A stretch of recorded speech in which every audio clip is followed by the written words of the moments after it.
Good morning, स्वागत है daily dose current affair में। मैं हूं गौरव मलिक। चलिए चलते हैं आज के इंपॉर्टेंट करंट अफेयर्स की ओर। इससे पहले अगर आपने हमारे चैनल को सब्सक्राइब नहीं किया है तो चैनल को सब्सक्राइब कर लीजिए और साथ ही बेल आइकन को दबा लीजिए ताकि आपको हमारी वीडियो का नोटिफिकेशन मिलता रहे। आज का पहला प्रश्न, हाल ही में आयुष मंत्रालय और ICCR यानी भारतीय सांस्कृतिक संबंध परिषद ने संयुक्त रूप से किस वीडियो ब्लॉगिंग प्रतियोगिता को लॉन्च किया है? तो इसका उत्तर है B, my life my yoga. इस प्रतियोगिता में हिस्सा लेने के लिए अपना 3 मिनट का वीडियो बनाकर अपलोड करना होगा। इसमें योग आसन करके दिखाना होगा, साथ ही उससे आपके जीवन में आए बदलाव को बताना होगा। दूसरा प्रश्न, हाल ही में भारत सरकार ने किस पॉपुलर फाइल शेयरिंग वेबसाइट को बैन किया है? तो इसका उत्तर है वी ट्रांसफर। तो वी ट्रांसफर के बारे में जानते हैं। यह डच कंपनी है जिसकी स्थापना दिसंबर 2009 में की गई। इसके CEO और फाउंडर है गॉर्डन विलोगबी। इसके हेडक्वार्टर एम्स्टर्डम नीदरलैंड में है।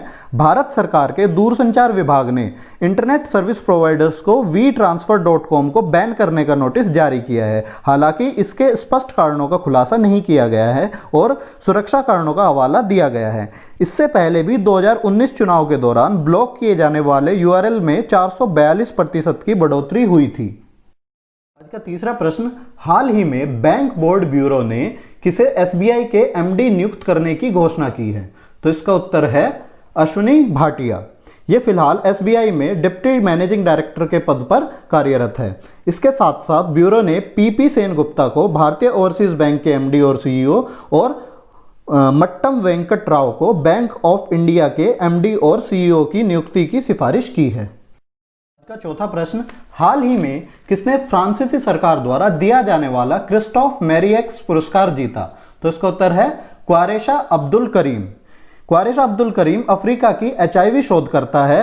यह डरबन स्थित centre for AIDS programme of research in South Africa यानी कि कैप्रिस्का की प्रमुख है। इन्होंने टॉपिकल जेल की खोज की है, इसी के लिए इन्हें यह पुरस्कार मिला है।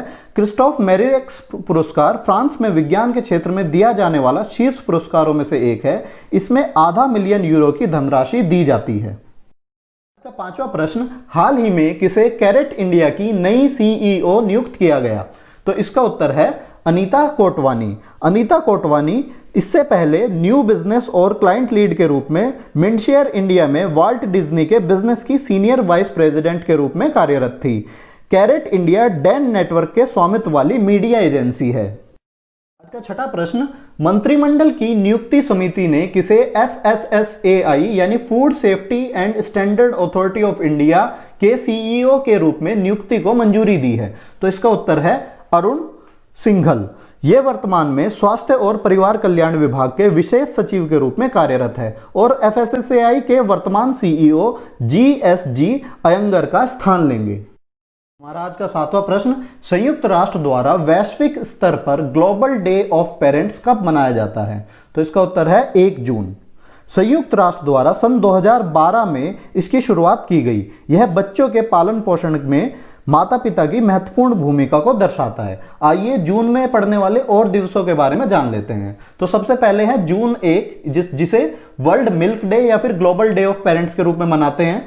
जून 2 इसे इंटरनेशनल सेक्स वर्कर्स डे और तेलंगाना फॉर्मेशन डे के रूप में मनाते हैं। जून 3 world bicycle day. June 4 international day of innocent children victims of aggression. June 5 world environment day के रूप में मनाया जाता है। जून 7 वर्ल्ड फूड सेफ्टी डे के रूप में मनाया जाता है। जून 8 को हम मनाते हैं वर्ल्ड ब्रेन ट्यूमर डे के रूप में। जून 9 में वर्ल्ड ओशियंस डे के रूप में मनाया जाता है। जून 12 world day against child labour के रूप में हम मनाते हैं। जून 14 हम मनाते हैं वर्ल्ड ब्लड डोनर डे। आज का 8वां प्रश्न, श्रम मंत्रालय ने राष्ट्रीय कैरियर सेवा पोर्टल पर ऑनलाइन कैरियर कौशल प्रशिक्षण शुरू करने के लिए किस फर्म के साथ भागीदारी की है? तो इसका उत्तर है TCS। यह कैरियर परामर्श, व्यावसायिक मार्गदर्शन, नौकरी की तलाश, कौशल विकास पाठ्यक्रमों की जानकारी आदि के लिए रोजगार संबंधी सेवा प्रदान करेगी। लगभग 1000 रोजगार एक्सचेंज NCS के साथ एकीकृत है। इसमें 200 मॉडल कैरियर केंद्र भी शामिल है। आइए जानते हैं TCS के बारे में। TCS की फुल फॉर्म है टाटा कंसल्टेंसी सर्विस। यह टाटा ग्रुप की एक सब्सिडरी कंपनी है जिसके CEO है राजेश गोपीनाथन। इसको 1 अप्रैल 1968 में स्थापित किया गया और इसका हेडक्वार्टर मुंबई में है। आज का 9वां प्रश्न, पेयजल मंत्रालय के सहयोग से नेशनल ज्योग्राफिक चैनल ने किस सरकारी योजना के बारे में एक फिल्म जारी की है? तो इसका उत्तर है स्वच्छ भारत अभियान। नेशनल ज्योग्राफिक चैनल ने केंद्रीय पेयजल और स्वच्छता मंत्रालय के सहयोग से स्वच्छ भारत, भारत की स्वच्छता क्रांति नामक एक फिल्म जारी की है। इसे नेट जियो चैनल और स्वच्छ भारत मिशन ग्रामीण के यूट्यूब चैनल पर भी उपलब्ध कराया गया है। आइए जान लेते हैं स्वच्छ भारत अभियान के बारे में। तो इसको लॉन्च किया गया हमारे प्रधानमंत्री नरेंद्र मोदी द्वारा 2014 में, और इसका स्लोगन है एक कदम स्वच्छता की ओर, यानी कि वन स्टेप टुवर्ड्स क्लीनलीनेस। आज का 10वां प्रश्न, चीन ने किस बीमारी को लेकर चिंताओं के बाद भारत से पोर्क के आयात पर प्रतिबंध लगाने का निर्णय लिया है? तो इसका उत्तर है African swine fever. African swine fever एक डबल स्ट्रैंडेड डीएनए वायरस है जो एस्पार्विल्डे फैमिली का है। भारत ने पिछले महीने असम में अफ्रीकन स्वाइन फीवर की सूचना दी थी। असम में 14,000 सुअर और जंगली सुअरों की मौत हुई। इसी के चलते चीन ने पोर्क उत्पादों के आयात पर रोक लगा दी। का 11वां प्रश्न, पिछले वित्त वर्ष 2019-20 के लिए जीडीपी के प्रतिशत के रूप में भारत का वास्तविक राजकोषीय घाटा कितना था? तो इसका उत्तर है 4.59%। नियंत्रक महालेखाकार के आंकड़ों के अनुसार वर्ष 2019-20 के लिए भारत के राजकोषीय घाटा सकल घरेलू उत्पाद का 4.59% था। राजकोषीय घाटा सरकार के राजस्व और व्यय के बीच का अंतर है। सरकार का राजकोषीय घाटा के लिए संशोधित लक्ष्य 3.8% था। 12वां प्रश्न, फोर्ब्स द्वारा जारी विश्व के हाईएस्ट पेड एथलीट की सूची में किस भारतीय क्रिकेटर को 66वां स्थान प्राप्त हुआ है? तो इसका उत्तर है विराट कोहली।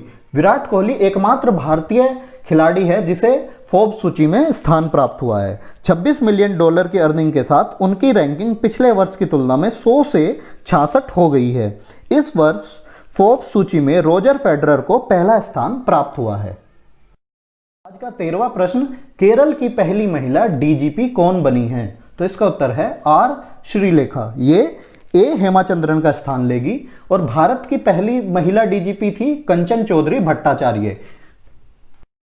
14वां प्रश्न, कोरोना महामारी के बीच विदेश में फंसे भारतीयों को वापस लाने के लिए भारतीय नौसेना द्वारा चलाए गए रेस्क्यू ऑपरेशन का क्या नाम है? तो इसका उत्तर है ऑपरेशन समुद्र सेतु। ऑपरेशन समुद्र सेतु के पहले चरण में 1488 भारतीयों को वापस लाया गया। इसका दूसरा चरण 1 जून को शुरू हुआ और इसमें आईएनएस जलस्वा द्वारा 700 भारतीयों को कोलंबो से लाया गया। यह ऑपरेशन वंदे भारत मिशन का ही एक भाग है। 15वां और अंतिम प्रश्न, किसे जेपी मॉर्गन दक्षिण एशिया और दक्षिण पूर्व एशिया का नया अध्यक्ष बनाने की घोषणा की गई?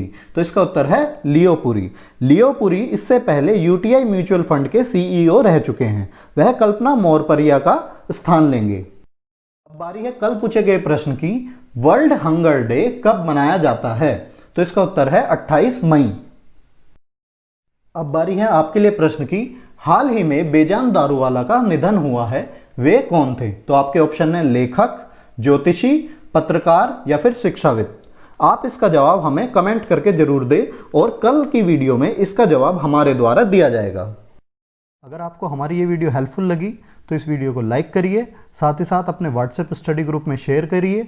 अगर आपने अभी तक हमारे चैनल को सब्सक्राइब नहीं किया है तो हमारे चैनल को सब्सक्राइब करिए, साथ ही बेल आइकन दबा लीजिए ताकि आपको हमारी वीडियो का नोटिफिकेशन मिलता रहे।